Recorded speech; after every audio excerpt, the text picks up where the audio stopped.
পকেটে চিরকুট নিয়ে ঘুরতেন অভিষেক শর্মা। প্রথম 5 ম্যাচে যা খোলার সুযোগ হয়নি। ষষ্ঠ ম্যাচে করলেন সেঞ্চুরি নিজ প্রদেশ পাঞ্জাবের বিপক্ষে সানরাইজার্স হায়দ্রাবাদের হয়ে। কিন্তু কি লেখা সেই চিরকুটে, আর কার জন্যই বাতা?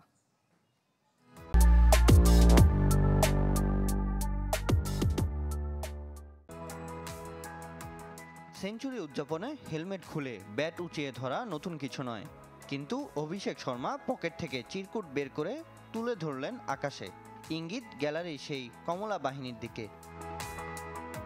কি লেখা সেই চিরকুটে? ক্যামেরার লেন্স তা খুঁজে নিয়েছে।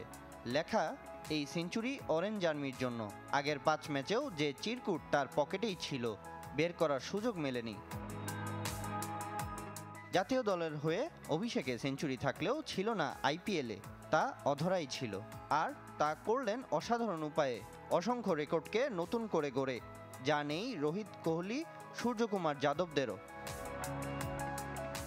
পাঞ্জাবের বিপক্ষে সানরাইজার্সের হয়ে 40 বলে পূর্ণ করেছেন সেঞ্চুরি, যা কিনা টুর্নামেন্টে ভারতীয় ব্যাটারদের মধ্যে দ্বিতীয় দ্রুততম।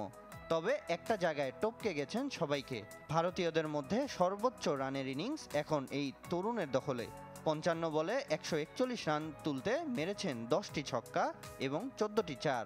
বিদেশিদের যোগ করলে ক্রিস গেইল ও ব্রেন্ডন ম্যাককালামের পর তৃতীয় সর্বোচ্চ। গত বছর সেঞ্চুরির খুব কাছে গিয়েও পূরণ করতে পারেননি। তার চেয়েও বেশি হতাশ হয়েছিলেন তার গুরু যুবরাজ সিং, যে কিনা ছোটবেলা থেকেই নিজ একাডেমিতে তাকে ক্রিকেট শিখিয়েছেন, যেখানে অভিষেকের জন্য নিয়ম ছিল 100 মিটার দূরত্বে বল মারতে না পারলে আউট।